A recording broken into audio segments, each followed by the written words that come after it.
This episode is brought to you by Philips Sonicare.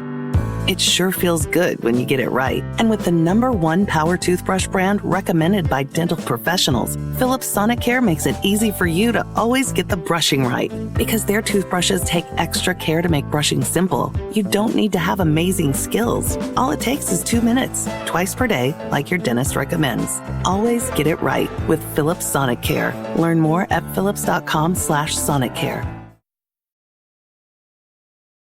Hey, What Next listeners, I have a special announcement for you. For a limited time, you can now get 6 months of Slate Plus for just $29. That is 50% off. As a member, you will get no ads on any of our podcasts, including this one. You'll also get unlimited reading on the Slate website and member-exclusive episodes and segments from shows like Slow Burn, Amicus, Political Gabfest.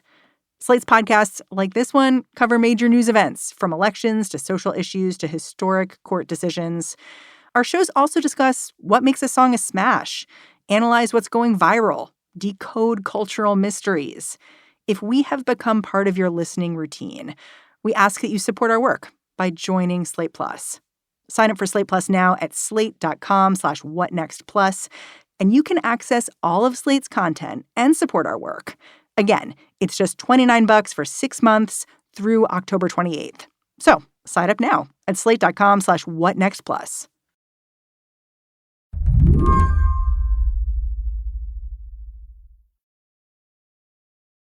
I'm going to tell you the story of a guy named Darren Bailey and his very strange decision to move himself to a city that he hates.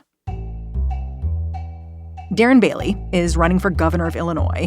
He's a Republican, and he's never been very secretive about his feelings for Chicago. He thinks it's filled with criminals.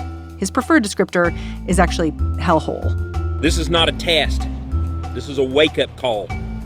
Chicago is living the purge. This is a press conference Bailey gave in the middle of a city street a few weeks back. For those who will not see, many in the media, those who deny the hellhole Chicago has become, more people have been murdered in Chicago this year than New York City and Los Angeles combined. Let that sink in. He said it's the Wild West, it's unreal. These aren't the kinds of superlatives you want to slap on your new hometown. No, it's weird. I asked Slate's Henry Grabar to explain exactly what's going on here. On the one hand, Henry says, the language Bailey is using, it is straight out of a Republican playbook. It echoes the chief Republican himself. Here in Philadelphia, the murder rate has been steady, just terribly increasing. And then you look at Chicago. What's going on in Chicago? I said the other day, what the hell is going on? I think the weird thing about Bailey is that he's trying to win votes in and around Chicago. Trump had pretty much given up on Illinois and given up on Maryland. So when Trump says things like Chicago is like Afghanistan or Baltimore is a rat-infested hellhole or whatever he said, those comments are not necessarily intended to resonate with anybody who even lives close to these places. But there's something about Bailey's move that seems to make his rhetoric hit different.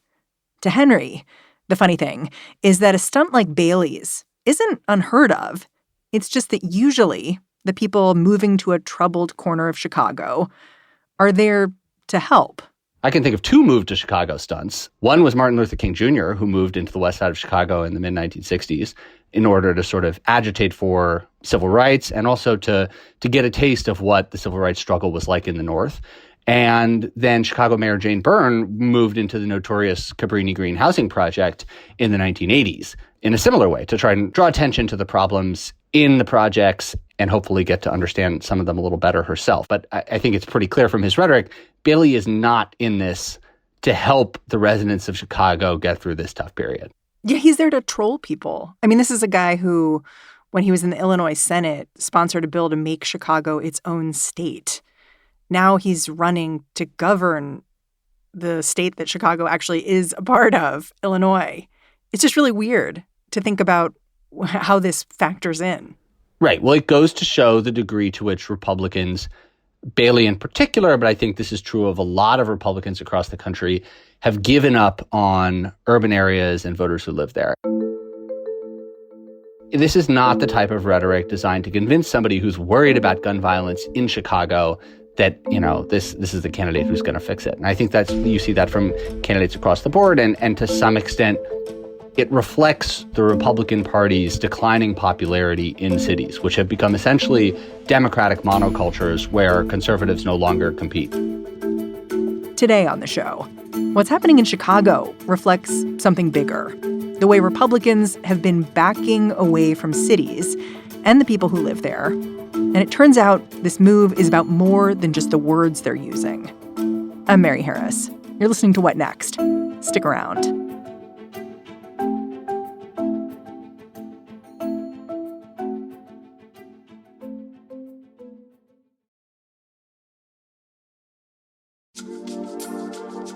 What Next is brought to you by Progressive. What is one thing you'd purchase with just a little extra savings? A weighted blanket, a smart speaker, that new self-care trend you keep hearing about.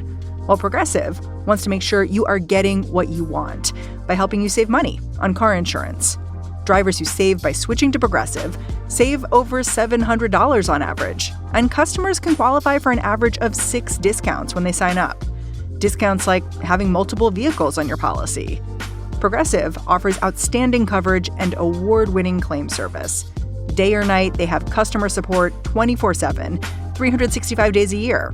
When you need them most, they are at their best.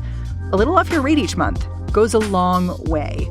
Get a quote today at Progressive.com and see why 4 out of 5 new auto customers recommend Progressive. Progressive Casualty Insurance Company and Affiliates. National annual average insurance savings by new customers surveyed who saved with Progressive between June 2020 and May 2021. Potential savings will vary. Discounts vary and are not available in all states and situations.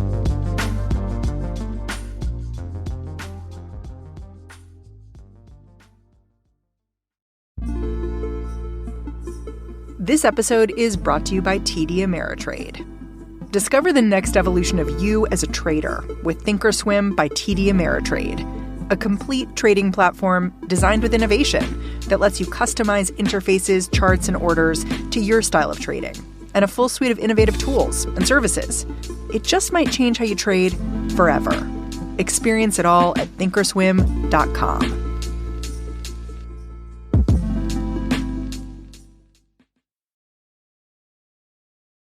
When Henry Grabar set out to write about the ramped-up Republican rhetoric around cities, this year's midterm candidates gave him a lot of material to work with. It isn't just Darren Bailey in Illinois. There's J.D. Vance. He's running for Senate in Ohio.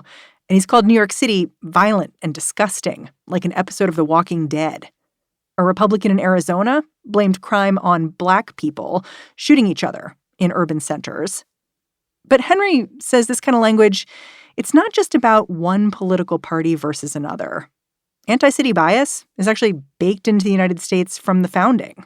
Jefferson was famously an agrarian fellow, right? I mean, he believed that a nation of yeoman farmers was sort of the backbone of the American democratic system. And he eventually came around to the idea that cities were to some extent necessary to give America enough manufacturing power to ensure its independence and security. It's not a wholehearted endorsement. No, not at all. But what he did manage to do, obviously, was write a constitution in which population centers are basically systematically disenfranchised. You can see that in the Senate, which obviously gives a lot of weight to the country's least populous states.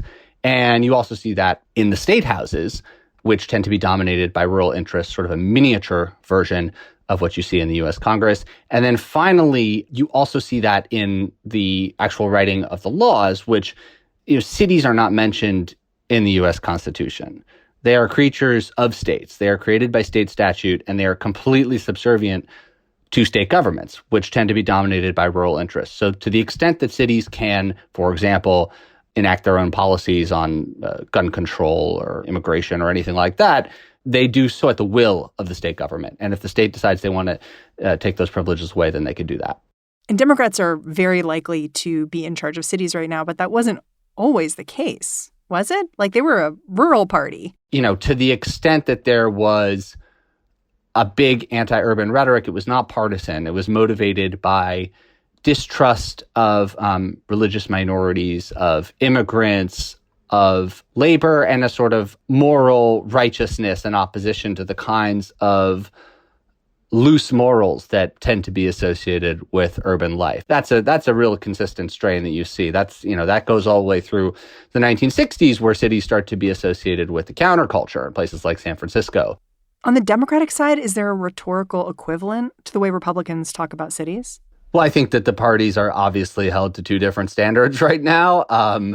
So I hesitate to draw any parallels between them. But I mean, there have been instances where Democratic politicians say things that are perceived as insensitive towards the feelings and interests of rural residents. And the two most famous ones are, in recent memory at least, are Obama in 2008 saying that residents of Pennsylvania were clinging to their guns and their religion. Well, it's not surprising then that they get bitter and they cling to guns or religion or antipathy towards people who aren't like them. Which got him in a bit of trouble, although he still ended up winning the state.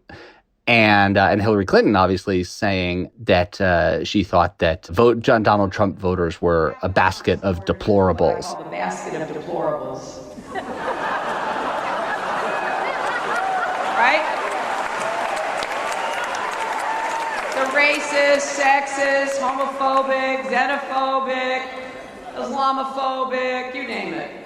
And, obviously nobody ever forgot that Clinton said that, but when you compare the content of those remarks to the kinds of stuff that Trump is saying regularly. Well, and also just the sheer volume, where there's just so many more of these comments about cities being hellholes and violent areas and, awful places to be.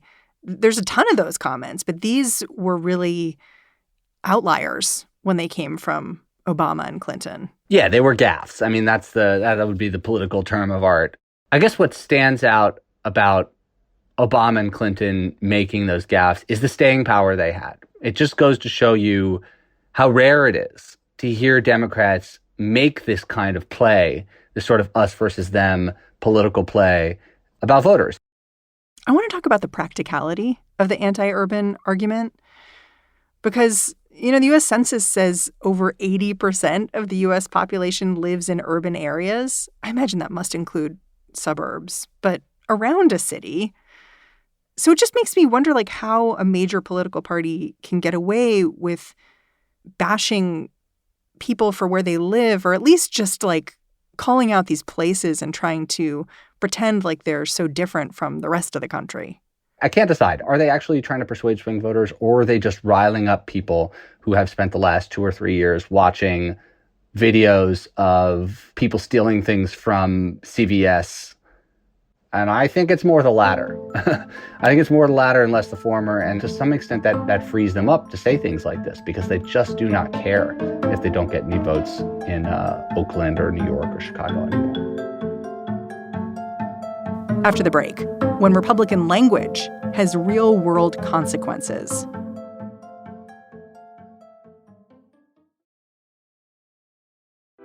Hey, it's Lizzie O'Leary here, host of What Next TBD.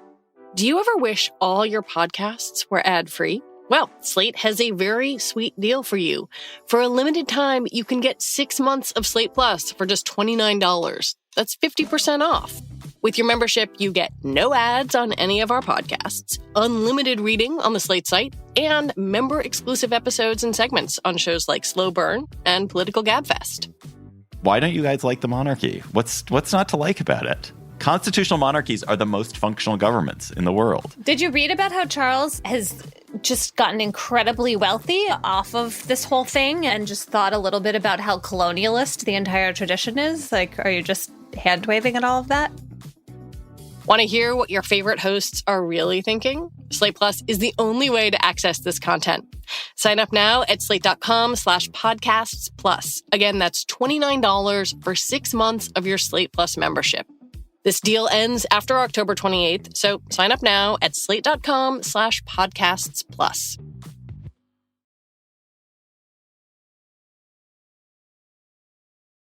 At the same time you were writing about this rhetorical shift from Republicans, a writer I really love at the Washington Post, Perry Bacon, was noticing the same thing.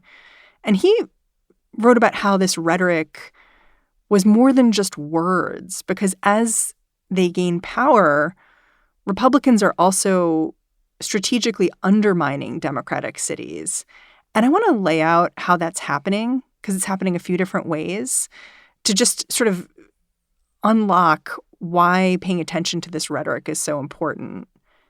I wonder if we can start by talking about the ways Republicans, when they control a state legislature, can undermine self-governance in a city. Yeah, well, state legislatures are dominated by conservative rural interests, which means that even in states that tend to be in play in, for example, the presidential race, or might even send a Democrat to the Senate, they're very likely to have a Republican majority or even supermajority in the state legislature. And that's partly due to gerrymandering, but it's also partly due to just where people live and the fact that Democrats tend to be concentrated in urban areas. And the fact that Republicans have such power in state houses nationwide has given them the authority to basically stamp out any progressive policy at the city level that they don't like. And this has been underway for decades. I mean, this started with tobacco ordinances. It started with cities putting in place laws against smoking. It's funny, it now seems like common sense, but there was a moment when this was sort of controversial. And it started as an urban policy experiment. And tobacco-funded conservative politicians went and drafted a bunch of what they call preemption bills at the state level to tell cities that they weren't allowed to ban smoking in, for example, restaurants or something like that. And the technique has evolved since then, and there are now a host of examples. Yeah, I mean, I remember back when St. Louis, this was years ago, raised their minimum wage, and then the state legislature made it impossible for them to do that. And then eventually there was a ballot measure, so the voters themselves weighed in, and they obviously wanted more money. But it just shows this push and pull where, an urban center can make a decision, but the state legislature can kind of Kool-Aid man in and just redecide for them. Right, and that's the other problem, right, is it's not just that states can overrule cities when cities decide what to do. Cities are creatures of the state, right? They are created by state statute, and they live and die at the will of state legislators. Something that made me think a little bit is that a local policy center that tracks preemption put all of the Republican efforts to control what kids are learning in school, the sort of anti-trans bills, anti-CRT bills, they put that in the preemption bucket. If your legislature is telling you what you can teach, which is a very local issue for people, very meaningful, it's taking away a local jurisdiction's ability to respond to their community. And I thought that was kind of interesting. I hadn't thought about it that way. Yeah, I used to think of this as an issue where, as a journalist, I would point to the sort of hypocrisy of all this. You say you're for local control, but then look what you're doing here. But at the end of the day, I think it's not even about hypocrisy or philosophy. It's just about power. It's about the fact that Republicans control the state house. The state house makes laws that are more important than the laws that the city council makes. And so the Republicans get to do what they want. And I should say, this sometimes goes the other way, right? You get some places where Democrats are in power, like California, and Democrats can say to cities, you can't do this. They can tell cities what to do about fracking. They can say cities can't legalize fracking. They can just ban fracking statewide. So I would hesitate to just put this so much on the Republican Party. I just think it happens to be the case that the Republican Party controls the state houses, right? They control something like 30 state houses. So when we see examples of states bigfooting cities, it tends to be Republicans bigfooting Democrats. There's another way that state-level Republicans have been exerting control over urban areas by straight up firing people they don't like or trying to. This happened recently in Florida when Governor Ron DeSantis weighed in to kick a Tampa prosecutor out of his job. And the governor continued to point to the suspension being related to Warren's stance on prosecuting abortions. Besides that, he did not give any other instances of Warren's wrongdoing. We now want to turn to... So the story in Florida is that there's a state attorney in the Tampa area named Andrew Warren, who's a Democrat, and he's basically been fired from his job by Ron DeSantis. Even though he was elected to it twice. Right. He was locally elected. And my understanding in Florida, and again, this varies from state to state, is that the Florida legislature backing DeSantis here can basically vote to get rid of a local official, despite the fact that he was elected by his constituents. So to me, this is, on the one hand, it's just another example of the extent to which local officials, cities, whatever, everybody serves at the pleasure of the State House, and the State House ultimately makes the decisions. But it also goes to show the degree to which politicians, Republican politicians, have just a disdain for people who live in cities, the decisions they make, the people they vote for, the policies they support. Yeah. There's one more way that Republicans, when they have power in a state, can swat down at cities, and that's by choking off funding to them. Because as you've said, cities are reliant on the state to provide them with the resources they need a lot of the time. And there are reasons for that having to do with taxes and other stuff. But I think it's important to look at a concrete example just because it's one that really mystifies me, which is what's happening in Jackson, Mississippi with the water crisis. Mm-hmm. Because you could really see the disdain of the Republican governor who lives in Jackson, Mississippi. That's where the state capital is. And he literally gave a speech to some folks over the summer while the water crisis was going on, saying it was a good day not to be in Jackson. I've got to tell you, it is a great day to be in Hattiesburg. It's also, as always, a great day to not be in Jackson. I feel like I should take off my emergency management director hat and leave it in the car, and take off my public works director hat and leave it in the car. And you learn everything you need to know from that. Can you just lay out a little bit how the water crisis was fed by this, Republican effort to keep money out of urban hands? Yeah, so there's a couple things going on here. I think the big picture thing to understand is that cities in the United States are pretty poor because wealthy people tend to live in the suburbs. And that's certainly the case in Jackson. And that means that when it comes time for the city to raise money to, for example, make a big investment in its water infrastructure, they're very limited in what they can do. They're both limited because they, first of all, they don't have that much direct revenue they can raise. New York City is allowed to collect income tax, but most cities cannot do that. And so they're limited to basically property taxes. And then again, the property within city limits is not super valuable because all the rich people have moved to the suburbs. So there's not that much money there that they can put to use. And the other thing, which is really important, is that the way cities actually fund this stuff, like water infrastructure, is that they borrow money to do that. But Jackson has a really poor credit rating. So borrowing money there is really, really expensive. But what's the argument from the legislature or anyone else in Mississippi not to help the city out? You would think it would be in their self-interest to make the water better in Jackson since it's where they go to have their legislative sessions. I don't want to speak for the Mississippi State Legislature, but I think the philosophical defense of cities being left to their own devices, even when something like this comes along, which I would argue is like a legitimate humanitarian crisis and that deserves like immediate federal intervention, they would say, well, you made your bed, now lie in it, right? I mean, that is the argument from state officials when cities find themselves in dire straits. And you heard this with New York City in the 70s, right? Ford to City dropped dead. Famous tabloid headline commemorating the fact that the federal government was looking at New York's impending bankruptcy and basically saying, not our problem. So the question is, like, can they be shamed into helping? I think the answer is no. I know that you've emphasized throughout this conversation that the problem here is really structural. The way our government has been set up from the beginning, it prioritizes rural areas over urban ones.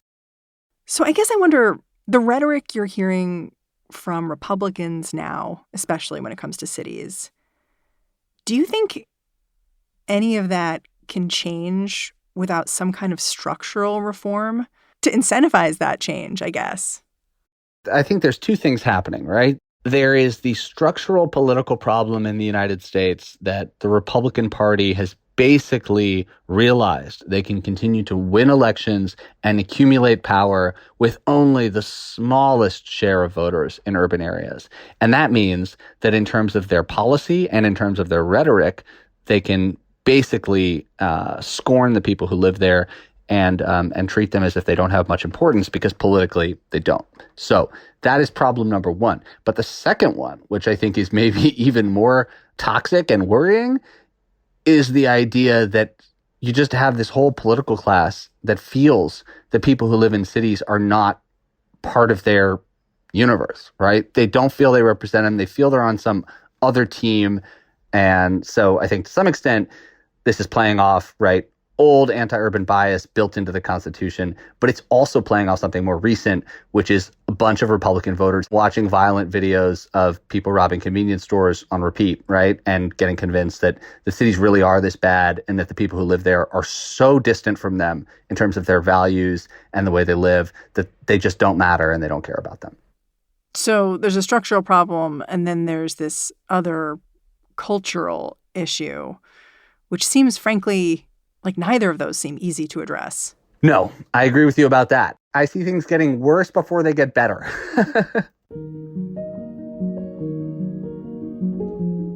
Henry Grabar, I'm so grateful for your time. Thanks for coming on the show. Thanks, Mary. Henry Grabar writes about housing, transportation, and urban policy for Slate. And that's our show. What Next is produced by Elena Schwartz, Carmel Delshad, Madeline Ducharme, and Mary Wilson. We're getting a ton of support right now from Anna Phillips and Jared Downing. We are led by Alicia Montgomery and Joanne Levine. And I'm Mary Harris. Go track me down on Twitter. I'm at Mary's Desk. Thanks for listening. I'll talk to you tomorrow.